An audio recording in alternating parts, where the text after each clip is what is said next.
சென்னை நகரின் மைய பகுதியில் இருக்கும் அந்த பிரம்மாண்டமான ஐடி நிறுவனத்தின் கண்ணாடி ஜன்னல் வழியே வேடிக்கை பார்த்து கொண்டிருந்தாள் மதுமிதா. மாடர்ன் உடை, கையில் விலை உயர்ந்த காஃபி, முகத்தில் எப்போதுமே இருக்கும் ஒருவித அலட்சியமான அழகு கலந்த திமிர். இதுதான் மதுமிதா. நான் நினைச்சது தான் என் வாழ்க்கையில நடக்கணும் என்ற அசாத்திய பிடிவாதம் கொண்டவள். அன்று மாலை அவளுடைய பெற்றோர் ஃபோன் செய்து விஷயத்தை சொன்னபோது அவளுக்கு ரத்தம் தலைக்கு ஏறியது. மது, கிராமத்தில் நம்ம சொந்தத்தில் ஒரு நல்ல மாப்பிள்ளை வந்திருக்குப்பா. ஜாதகம் நல்லா பொருந்தி இருக்கு. பேசி முடிச்சாச்சு என்றார் தந்தை ரத்தினம். வாட்? என்ன கேட்காம எப்படி நீங்கள் இந்த கல்யாணத்தை முடிவு பண்ணலாம்? அதுவும் ஒரு கிராமத்துலையா? என் லெவல் என்ன, என் தகுதி என்ன? நான் அங்கே வந்து வாழணுமா? இந்த கல்யாணம் நடக்காது. கோபத்தில் ஃபோனை துண்டித்தாள். அவளது ஈகோ அவளை சும்மா இருக்க விடவில்லை. நேராக ஊருக்கு சென்று அந்த மாப்பிள்ளையிடம் நேருக்கு நேராக சண்டையிட்டு கல்யாணத்தை நிறுத்த வேண்டும் என்ற வெறியோடு மதுரைக்கு கிளம்பினாள். கிராமத்து வீட்டின் வாசலில் கால் வைத்த உடனே சண்டை போட்டாள். எங்க அந்த மாப்பிள்ளை? நான் இப்பவே அவரை பார்க்கணும் என்று கத்திக்கொண்டு அவர்கள் சொன்ன தோட்டத்து வீட்டுக்கு சென்றாள். ஆனால் அங்கே விஷ்ணுவை பார்த்ததும் மதுமிதாவின் வார்த்தைகள் தொண்டையிலேயே நின்றன. அவள் நினைத்தது போல அவன் வேட்டி கட்டிய கிராமத்து ஆள் இல்லை. சென்னையில் படித்துவிட்டு தற்போதுதான் ஊருக்கு வந்திருக்கும் செம ஸ்டைலான ஜீன்ஸ், பிராண்டட் டிஷர்ட் அணிந்த மாடர்ன் வாலிபன். பார்ப்பதற்கு அப்படியே சினிமா ஹீரோ போல இருந்தான். அவனது வசீகரமான தோற்றமும் பேசும் அழகும் மதுமிதாவின் திமிரை ஒரு நொடியில் உருக வைத்தது. பரவாயில்லையே, கிராமத்தில் இருந்தாலும் இவன் அப்படியே என் லெவலுக்கு, என் தகுதிக்கு ஏற்ற மாதிரி இருக்கிறானே என்று மனதிற்குள் நினைத்து கொண்டாள். அவனை பார்த்த உடனே திருமணத்திற்கு சம்மதித்தாள். ஆனால் அவளுக்கு தெரியவில்லை, விஷ்ணுவிற்கு அவளது இந்த திடீர் மாற்றமும் அவளது பேச்சில் தெரிந்த நகரத்து தலைக்கணமும் சுத்தமாக பிடிக்கவில்லை என்பது. பெற்றோரின் கட்டாயத்திற்காக மட்டுமே அவனும் சம்மதித்திருந்தான். திருமணத்திற்கு முந்தைய நாட்கள் ஃபோனில் பேசும்போதெல்லாம் மதுமிதா தன் ஆஃபீஸ் பெருமை, தன் அழகு, தன் அந்தஸ்து என பேச பேச விஷ்ணுவிற்குள் இருந்த வெறுப்பு எல்லையை தாண்டியது. திருமண நாளும் வந்தது. மண்டபம் முழுவதும் பளபளக்கும் விளக்குகள், மல்லிகைப்பூ வாசனை. மதுமிதா காஞ்சிபுரம் பட்டுப்புடவையில் வைர நகைகள் ஜொலிக்க ஒரு பேரரசி போல மணமேடையில் அமர்ந்திருந்தாள். அவளது முகத்தில் நான் நினைத்ததை சாதித்து விட்டேன் என்ற பெருமிதமும் திமிரும் இன்னும் குறையவில்லை. ஆனால் முகூர்த்த நேரம் நெருங்கியும் விஷ்ணு மணமேடைக்கு வரவில்லை. நிமிர்தங்கள் நகர நகர மண்டபத்தில் கிசுகிசுப்புகள் தொடங்கின. மதுமிதாவின் நெஞ்சு படபடவென அடிக்க ஆரம்பித்தது. அவளது தந்தை பதற்றத்தோடு ஓடி வந்தார். கையில் ஒரு கடிதம் இருந்தது. விஷ்ணு ஓடி போயிருந்தான். கடிதத்தில் இப்படி எழுதியிருந்தது: என்னை மன்னிச்சிடுங்கப்பா. நகரத்து நாகரிகங்கிற பேரில் திமுறும் அழகு தலைக்கணமும் பிடிச்ச அந்த பெண்ணோட என்னால் வாழ முடியாது. என் வாழ்க்கை பாலாயிடும். அதான் ஓடி போகிறேன். முழு மண்டபமும் அதிர்ச்சியில் உறைந்தது. நூற்றுக்கணக்கான கண்கள் மதுமிதாவையே உற்று பார்த்தன. அந்த பார்வையில் இருந்த பரிதாபமும் எல்லலும் அவளை உயிரோடு சுட்டெரித்தன. படித்த பொண்ணுன்னு எவ்வளவு திருமுறா திரிஞ்சா, இப்ப பாரு மாப்பிள்ளை வேணான்னு ஓடிட்டான். சுற்றத்தாரின் பேச்சுகள் அவளது காதுகளில் ஈயத்தை காய்ச்சி ஊற்றுவது போல் இருந்தது. அவளது அத்தனை திமிரும் அழகும் கர்வமும் ஒரே நொடியில் தூள் தூளாகி நொறுங்கியது. அவமானத்தால் கூனி குறுகி கண்களில் கண்ணீர் அருவியாய் கொட்ட மணமேடையிலேயே தலையை கவிழ்த்து நின்றாள் மதுமிதா. அவளது வாழ்க்கை இத்தோடு முடிந்தது என்று எண்ணிய அந்த கணத்தில், நிறுத்துங்க எல்லாரும்! அந்த பிரம்மாண்ட மண்டபமே அதிரும்படி ஒரு கம்பீரமான குரல் ஒலித்தது. பேசியது கதிரவன், விஷ்ணுவின் உடன் பிறந்த மூத்த அண்ணன். அவன் மேடையை நோக்கி நடந்து வந்தபோது மதுமிதா நிமிர்ந்து பார்த்தாள்.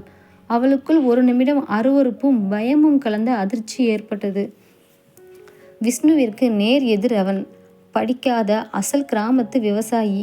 வெயிலிலும் மண்ணிலும் உழைத்து கருகருவென பயங்கர கருப்பு நிறம். ஆனால் 6 அடிக்கும் மேல் உயரம். ஜிம்முக்கே போகாமல் வயல்வேலிகளால் செதுக்கப்பட்ட இரும்பு போன்ற கட்டுமஸ்தான உடம்பு, அடர்த்தியான மீசை, மிரட்டும் கண்கள், கரடு முரடான தோற்றம். அங்கு வந்த கதிரவன் மதுமிதாவின் பெற்றோரை பார்த்து சொன்னான்: என் தம்பி பண்ண தப்புக்கு இந்த பொண்ணும் இந்த குடும்பமும் ஏன் தலை குனிஞ்சு நிற்கணும்? ஊர் முன்னாடி இந்த பொண்ணோட வாழ்க்கை பாழாகக்கூடாது. இந்த பொண்ணுக்கு சம்மதம்னா நான் இந்த தாலியை கட்டுறேன் என்றான். மதுமிதாவிற்குள் கோபமும் அருவருப்பும் முட்டியது. மதுமிதாவின் எண்ணமோ, இவனையா, இந்த படிக்காத கருப்பு காட்டு மிராண்டியையா நான் கல்யாணம் பண்ணிக்கிறது?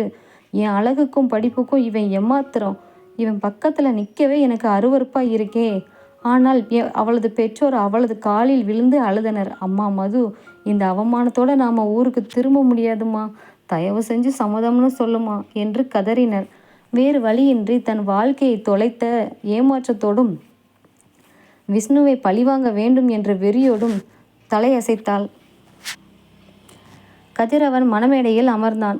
ஐயர் மந்திரம் ஓத கதிரவனின் கரடு முரடான தழும்புகள் நிறைந்த பெரிய கைகள் மதுமிதாவின் மென்மையான கழுத்தில் தாலியை கட்டின. அவனது விரல்கள் அவளது கழுத்தில் பட்ட அந்த நொடி அவளது உடம்பிற்குள் ஒரு புதிய சுளிரென்ற மின்சாரம் பாய்ந்தது. அது பயமா அல்லது ஒரு ஆணின் அசாத்திய பலத்தின் ஸ்பரிசமா என்று அவளால் புரிந்து கொள்ள முடியவில்லை. அன்று இரவு கிராமத்து வீட்டின் முதலிரவு அறை மல்லிகை பூக்களாலும் பால் பழத்தோடும் அறை தயாராக இருந்தது. ஆனால் மதுமிதாவின் மனமோ நரகமாக இருந்தது. படுக்கையின் ஒரு ஓரத்தில் தன் புடவையை இறுக்கி கட்டிக்கொண்டு முழங்கால்களை கட்டிக்கொண்டு அமர்ந்திருந்தாள். கதிரவன் தன் அறைக்குள் நுழைந்து கதவை சாத்தினான். அவனது பிரம்மாண்டமான கருத்த உடலும் தோற்றமும் அந்த மங்கலான வெளிச்சத்தில் அவளுக்கு இன்னும் மிரட்டலாக தெரிந்தது. அவன் அருகில் வந்ததும் மதுமிதா கத்தினாள். என்ன தொடாதீங்க, தள்ளி நில்லுங்க, என்னை மீறி தொட்டீங்க நான் கத்தி ஊரை கூட்டிடுவேன். அவள் குரல் நடுங்கினாலும் அவளது திமிர் இன்னும் குறையவில்லை. கதிரவன் அப்படியே நின்றான். அவனது கண்களில் கோபமோ அல்லது ஒரு பெண்ணை அடைய வேண்டும் என்ற காம வெறியோ இல்லை. ஒரு ஆழமான அமைதியான யதார்த்தம் இருந்தது. அவன் மெதுவாக தன் சட்டையை கலற்றி நாற்காலியில் போட்டான். அகன்ற இரும்பு மார்பும் கருத்த தேகமும் அவனது ஆண்மையின் கம்பீரமும் அந்த அறையின் வெப்பத்தை கூட்டியது. மதுமிதா பயத்தில் கண்களை மூடிக்கொண்டாள். அவளது இதயம் தடதடவென அடித்து கொண்டது. அவளது பட்டு புடவையின் தலைப்பு தரை தொட்டு கொண்டிருக்க கதிரவன் மெல்ல குனிந்தான். அவனது கரடு முரடான விரல்கள் அவளது புடவை தலைப்பை தொட்டபோது மதுமிதா சிலிர்த்து போனாள். அவளது மூச்சுக்காற்று வேகமாக அவனது மார்பில் மோதியது.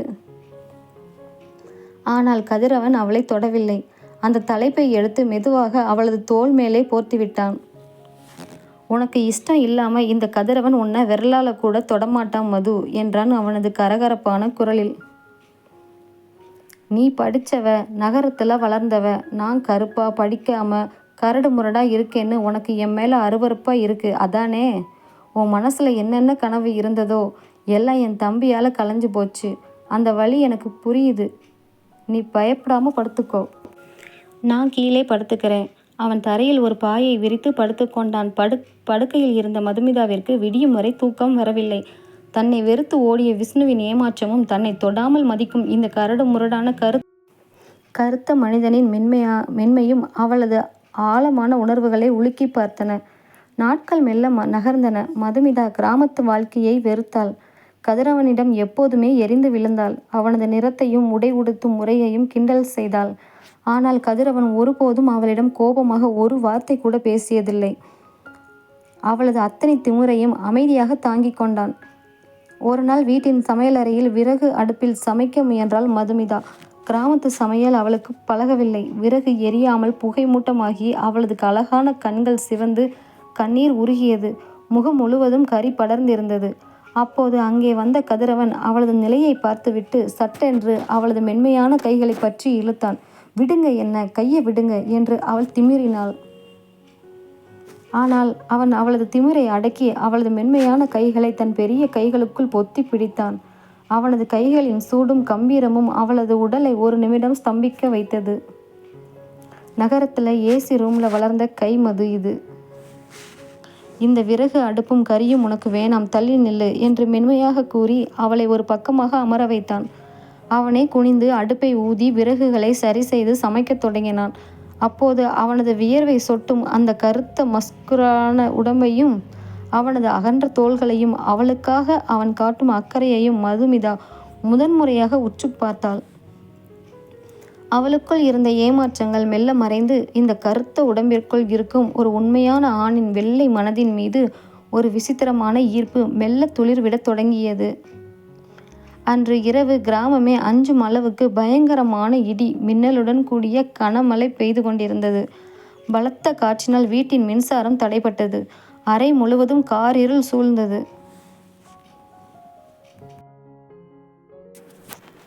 மதுமிதாவிற்கு எப்போதுமே இடி சத்தம் என்றால் மரண பயம்.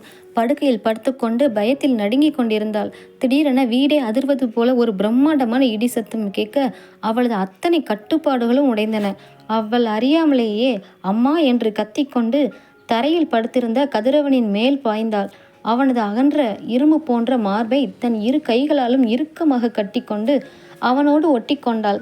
இருண்ட அந்த அறையில் ஜன்னல் வழியே வெட்டி புகுந்த மின்னல் ஒளியில் இருவரின் முகங்களும் மிக அருகில் தெரிந்தன. இருவரின் மூச்சு காற்றும் சூடாக ஒன்றோடொன்று கலந்தது. கதிரவன் அதிர்ந்து போனான். ஆனால் தன் மார்பில் பயந்து நடுங்கும் தன் மனைவியை அவனால் தள்ளி நிறுத்த முடியவில்லை. அவனது பெரிய கரடு முரடான கைகள் மெதுவாக மதுமிதாவின் மென்மையான வளைவான இடுப்பை வளைத்து பிடித்தன. அவளது பட்டு போன்ற மேனி அவனது கருத்த சூடான உடம்போடு உரசிய போது மதுமிதாவிற்குள் இருந்த அத்தனை திமிரும் அருவருப்பும் காதலாக பேராவலாக உருகி வழிந்தது.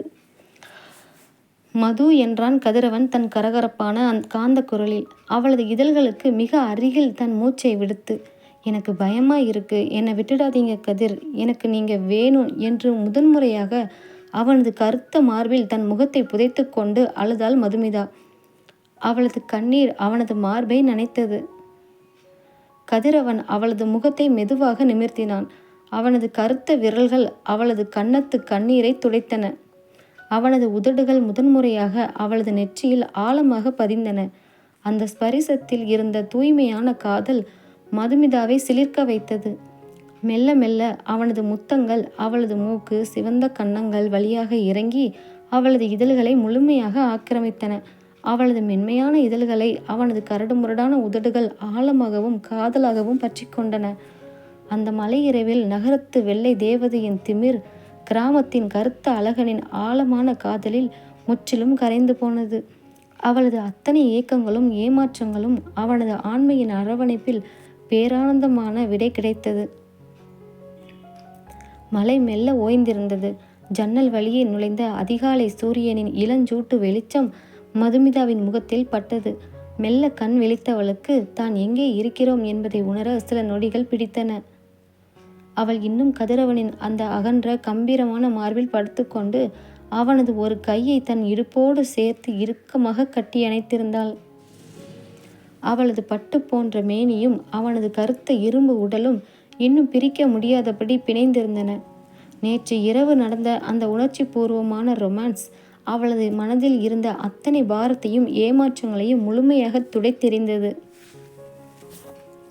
அவள் மெதுவாக தலை நிமிர்ந்து தூங்கிக் கொண்டிருக்கும் கதிரவனை பார்த்தாள். அடர்ந்த மீசையும் தூக்கத்தில் இருக்கும் அந்த யதார்த்தமான முகமும் இப்போது அவளுக்கு கரடு முரடாக தெரியவில்லை. மாறாக உலகத்திலேயே மிக அழகான தனக்கான ஆணாக தெரிந்தது. அவளது கைகள் மெதுவாக அவனது கருத்த கன்னங்களை தொட்டு வருடின. அவளது விரல்கள் அவனது மீசையோடு விளையாடின. திடீரென கதிரவன் கண் விழித்தான். அவளது விரல்களை தன் கைகளுக்குள் பிடித்து கொண்டான். அவனது காந்த கண்கள் அவளை ஆழமாக பார்த்தன. என்ன மது, இப்பவும் இந்த கருப்பு உடம்பு உனக்கு அருவருப்பாய் இருக்கா? அவன் குரலில் லேசாக புன்னகை இருந்தது. மதுமிதா வெட்கத்தில் அவனது மார்பில் முகத்தை புதைத்து கொண்டாள். இனிமே இப்படி பேசுனீங்க, நான் பேச மாட்டேன், எனக்கு உங்களைத்தான் பிடிச்சிருக்கு என்று இன்னும் இறுக்கமாக அவனை கட்டிக்கொண்டாள். கதிரவன் அவளது நெற்றியில் காதலோடு முத்தமிட்டான். அன்று முதல் மதுமிதா முற்றிலும் மாறினாள். அவளது உடைகளில் பேச்சில் இருந்த அந்த நகரத்து திமிர் மறைந்து கதிரவனின் மனைவியாக வாழ பழகத் தொடங்கினாள்.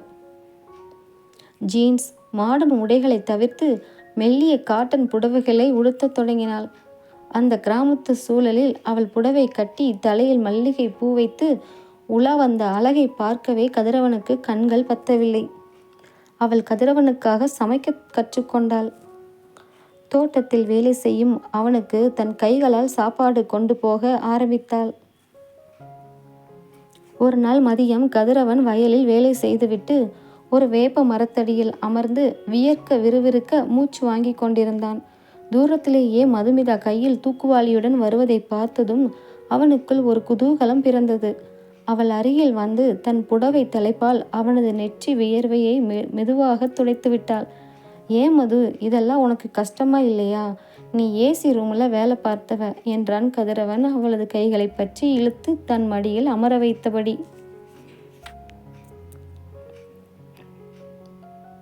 உங்களுக்காக இதை செய்யறது எனக்கு கஷ்டமே இல்லை கதிர். உங்களோட இந்த வியர்வை வாசனை எனக்கு ரொம்ப பிடிச்சிருக்கு என்றால் அவனது கருத்த மார்போடு சாய்ந்தபடி. அவன் அவளது கன்னத்தை கிள்ள அந்த வேப்ப மரத்தடி நிழலில் இருவருக்குள்ளும் ஒரு அழகான யதார்த்தமான கிராமத்து காதல் மலர்ந்தது. நாட்கள் சுமூகமாக போய்கொண்டிருந்த வேளையில் அந்த கிராமத்து வீட்டிற்குள் ஒரு பெரிய புயல் வீசியது. ஆமாம், மதுமிதாவை மணமேடையில் தவிக்க விட்டு ஓடிப்போன விஷ்ணு திடீரென ஊருக்கு திரும்பியிருந்தான். சென்னையில் அவனுக்கு வேலை போய்விட்டதாலும் கையில் பணம் இல்லாததாலும் பெற்றோரிடம் மன்னிப்பு கேட்டுவிட்டு வீட்டிற்குள் நுழைந்தான். வாசலில் நின்றிருந்த மதுமிதாவை பார்த்ததும் விஷ்ணுவிற்கு அதிர்ச்சி தாங்கவில்லை. அவன் நினைத்தது போல அவள் அழுது கொண்டு சோகமாக இருக்கவில்லை. மாறாக கிராமத்து புடவையில் முகத்தில் ஒரு புதிய பொலிவோடும் காதலோடும் லட்சணமாக நின்றிருந்தாள். அதைவிட அவனுக்கு பெரிய அதிர்ச்சி தன் அண்ணன் கதிரவனுடன் அவள் சந்தோஷமாக வாழ்கிறாள் என்பதுதான். விஷ்ணு மெதுவாக மதுமிதாவிடம் நெருங்கி வந்தான். மது, என்னை மன்னிச்சிடு. நான் அன்னைக்கு ஏதோ கோபத்தில் பயத்தில் ஓடிட்டேன். ஆனால் சென்னைக்கு போனதுக்கு அப்புறம்தான் உன் அருமை எனக்கு புரிஞ்சது. இந்த படிக்காத கருப்பு அண்ணன் கூட நீ எப்படி வாழ்கிற? இவன் உனக்கு செட்டே ஆக மாட்டான். நம்ம 2 பேரும் சென்னைக்கே போயிடலாம் என்று அவளது கையை பிடிக்க முயன்றான். மதுமிதாவின் கண்கள் கோபத்தில் சிவந்தன. அவளது பழைய திமிர் இப்போது விஷ்ணுவின் மேல் பாய்ந்தது. சடார் என விஷ்ணுவின் கையை உதறிவிட்டு அவன் கன்னத்தில் பலார் என்று ஒரு அறை விட்டாள். எந்த தகுதியை வச்சுடா என்ன நீ சென்னைக்கு கூப்பிடுற? அன்னைக்கு என்னை ஊர் முன்னாடி அவமானப்படுத்தி நடுத்தெருவில் நிப்பாட்டின உன்னை விட படிக்கலைனாலும் கருப்பாக இருந்தாலும் ஒரு பொண்ணோட மானத்தை காப்பாற்றி அவளுக்கு தன் நெஞ்சில் இடம் கொடுத்தாரே என் புருஷன், அவர்தாண்டா உண்மையான ஆண்மகன். உன்னை மாதிரி ஓடி போகிற கோலை இல்லை. ஒழுங்கா இந்த இடத்த விட்டு போயிடு என்று கத்தினாள்.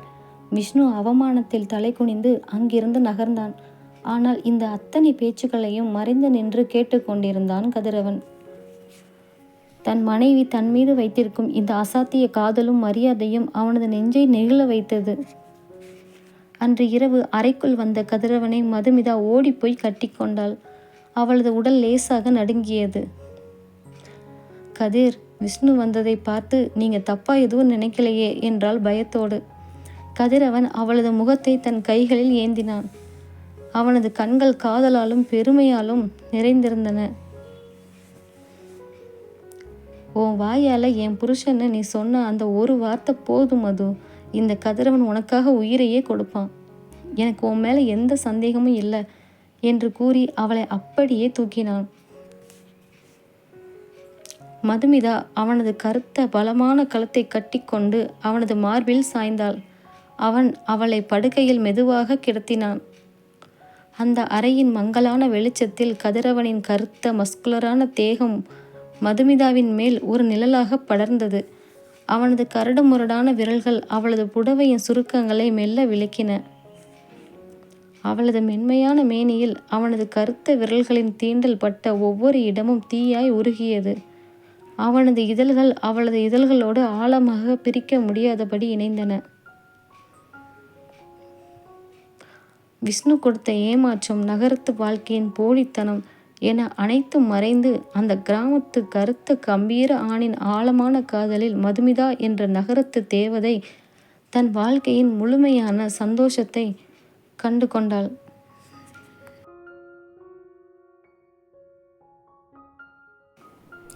அறைக்குள் விடிந்த காலை முன்பை விட இன்னும் அதிக பிரகாசத்துடனும் அமைதியுடனும் இருந்தது. மதுமிதா கண் விழித்த போது கதிரவனின் கருத்த இரும்பு போன்ற கரங்கள் அவளை ஒரு குழந்தையைப் போல தன் மார்போடு அணைத்திருந்தன. அவளது மூச்சு காற்று அவளது நெற்றியில் மென்மையாக பட்டு தெரித்தது. நேற்று இரவு விஷ்ணுவின் வருகையால் ஏற்பட்ட அத்தனை பதற்றத்தையும் கதிரவன் தன் ஆழமான கரடுமுரடான காதலால் அப்படியே துடைத்தெறிந்திருந்தான். அவள் மெதுவாக அவனது நெஞ்சில் விரல்களால் கோலமிட்டாள். கதிரவன் கண் விழித்து அவளது குறும்புத்தனத்தை பார்த்து லேசாக புன்னகைத்தான். என்ன மது, விடிகிற வரைக்கும் தூங்கவே விடல, அதுக்குள்ள எழுந்துட்டியா என்றான் அவனது கரகரப்பான காந்த குரலில். உங்களோட இந்த நெஞ்சில் படுத்துட்டே என் வாழ்நாள் முழுக்க கழிச்சிடலாம் போல இருக்கு கதிர். எனக்கு சென்னை வேண்டாம், ஆஃபீஸ் வேண்டாம், எதுவும் வேண்டாம் என்று அவனது கழுத்தை கட்டி கொண்டாள். படித்த பிள்ளை இப்படி சமையல் கட்டிலையும் வயக்காட்டிலையும் கிடந்து பாலாகலாமா என்று அவன் கேட்க அவளது இதழ்களில் விரல் வைத்து தடுத்தாள். இன்னொரு தட்டி இப்படி பேசுனீங்க, அப்புறம் நான் என்ன பண்ணுவேனே தெரியாது. எனக்கு நீங்கள் மட்டும்தான் முக்கியம் என்று அவனது இதழ்களில் தன் காதலை ஆழமாக பதித்தாள். விஷ்ணுவிற்கு மதுமிதாவிடம் வாங்கிய அந்த அறை இன்னும் ஆறவில்லை. அதைவிட எல்லாராலும் படிக்காதவன் கருப்பன் என்று ஒதுக்கப்பட்ட தன் அண்ணன் கதிரவனுக்கு இவ்வளவு அழகான திமிர் பிடித்த நகரத்து பெண் அடிமையாகி கிடக்கிறாளே என்ற பொறாமை அவனை குடைந்தது. அன்று மதியம் கதிரவன் வயலுக்கு சென்று இருந்த நேரம் மதுமிதா தோட்டத்தில் துணிகளை உலர்த்தி கொண்டிருந்தாள். அவளது மெல்லிய காட்டன் புடவை காற்றில் பறக்க அவளது அழகை தூரத்திலிருந்து வக்கரமான கண்களோடு பார்த்து கொண்டிருந்தான் விஷ்ணு. மெதுவாக அவள் அருகே நெருங்கியவன், மது, அன்னைக்கு அவசரப்பட்டு அடிச்சிட்ட. ஆனால் யோசிச்சு பாரு, அந்த கருப்பு மாடோடு உனக்கு என்னடி வாழ்க்கை? ஒரு நாசுக்கு தெரியுமா? நகரத்து நாகரிகம் தெரியுமா? வெறும் உடம்பு பலத்தை வச்சுக்கிட்டு என்று பேசிக்கொண்டே அவளது தோளை தொட கையை நீட்டினான் விஷ்ணு. மதுமிதா கத்துவதற்குள் எங்கிருந்தோ ஒரு பிரம்மாண்டமான நிழல் அங்கே வந்து விழுந்தது. அடுத்த நொடி விஷ்ணுவின் சட்டை காலரை ஒரு பெரிய இரும்பு போன்ற கரம் பற்றி தூக்கியது. வந்தது கதிரவன். அவனது கண்கள் கோபத்தில் அப்படியே இரத்தமாய் சிவந்திருந்தன. என் தம்பி ஆச்சேன்னு இதுவரைக்கும் சும்மா இருந்தேன்டா. ஆனால் என் பொண்டாட்டி மேலே கை வைக்கணும்னு நினச்சா உன்னை உயிரோட புதைச்சிடுவேன். கதிரவனின் குரல் இடியென முழங்கியது. ஒரே தூக்காக விஷ்ணுவை தூக்கி தரையில் அடித்தான். அவனது கட்டுமஸ்தான உடம்பின் பலம் முழுவதும் அந்த அடியில் தெரிந்தது. விஷ்ணு வலியால் அலறினான். கதிரவன் அவனது நெஞ்சில் தன் காலை வைத்து மிதித்து, இனிமே இந்த ஊர் எல்லையில் உன்னை பார்த்தேன், வெட்டி ஆற்றுல வீசிடுவேன், ஜாக்கிரதை என்று எச்சரித்தான். விஷ்ணு பயத்தில் நடுங்கிக் கொண்டே அங்கிருந்து ஓட்டம் பிடித்தான். ஆக்ரோஷமாக நின்றிருந்த கதிரவனை பார்க்க மதுமிதாவிற்குள் பயத்திற்கு பதிலாக தன் கணவனின் அந்த ஆண்மையின் கம்பீரம் எல்லையற்ற பெருமையை தந்தது. ஆனால் விஷ்ணுவின் சண்டை போட்டதில் கதிரவனின் கைகளில் லேசான காயம் ஏற்பட்டு ரத்தம் கசிந்து கொண்டிருந்தது. அவள் பதறிப்போய் அவனது கைகளை பற்றினாள். கதிர், என்ன இது, கை முழுக்க ரத்தம் என்று அவளது கண்கள் கலங்கின. அவளை தன் அறைக்கு அழைத்துச் சென்று முதலுதவி பெட்டியை எடுத்தாள். கதிரவன் படுக்கையில் அமர்ந்திருக்க அவனது காலுக்கு அருகே தரையில் அமர்ந்து அவனது கரடுமுரடான கையை தன் மடியில் வைத்து கொண்டாள் மதுமிதா. மருந்து தடவும் போது அவளுக்குள் இருந்த ஆழமான உணர்வுகள் கண்ணீராய் அவனது கையில் விழுந்தன. ஏன் மது அழுகிற? இந்த கதிரவனுக்கு இதெல்லாம் சும்மா எறும்பு கடிச்ச மாதிரி என்றான் அவளது தரையை வருடிக்கொண்டே. என் மேலே ஆசைப்பட்டு அன்னைக்கு உங்கள் தம்பி என்னை நடுமேடையில் விட்டுட்டு போனான். ஆனால் இன்னைக்கு என் மேலே தப்பான பார்வை பட்டதுக்கே நீங்கள் இப்படி அடிச்சிருக்கீங்க. எனக்கு இந்த உலகத்திலேயே நீங்கள் மட்டும்தான் கதிர் பாதுகாப்பு என்று அழுது கொண்டே அவனது காயம்பட்ட கைகளில் தன் இதழ்களை பதித்து முத்தமிட்டாள். கதிரவனின் நெஞ்சு உருகி போனது. அவளது கண்ணீரும் அவளது இதழ்களின் மென்மையான ஸ்பரிசமும் அவனது உடம்பிற்குள் ஒரு புதிய காமக்கிளகிழப்பை ஏற்படுத்தியது. அவன் அவளது கைகளை பற்றி மெதுவாக தரையில் இருந்து தூக்கி தன் மடியில் அமர வைத்து கொண்டான். அறையின் ஜன்னல் கதவுகள் காற்றில் லேசாக மூடிக்கொள்ள மதிய நேரத்து மந்தமான வெளிச்சம் அந்த அறைக்குள் ஒரு தனிமையான ரொமான்ஸ் சூழலை உருவாக்கியது. கதிரவனின் கருத்த மஸ்குலரான மார்போடு மதுமிதாவின் மென்மையான உடல் அப்படியே பொருந்தி போனது. மது, காயம் கையில தான், நெஞ்சில இல்லை என்றான் அவளது காதோரம் தன் உதடுகளை கொண்டு சென்று. அவனது மீசையின் குத்தலில் மதுமிதா சிலிர்த்து போனாள். அப்போ நெஞ்சுக்கு என்ன வேணுமா என்று அவனது கருத்த கழுத்தை கட்டி கொண்டு குறும்போடு கேட்டாள். என் கருப்பு உடம்ப நீ இன்னும் முழுசா ரசிக்கலையோன்னு தோணுது என்று கதிரவன் சொல்ல மதுமிதாவின் முகம் வெட்கத்தில் சிவந்தது.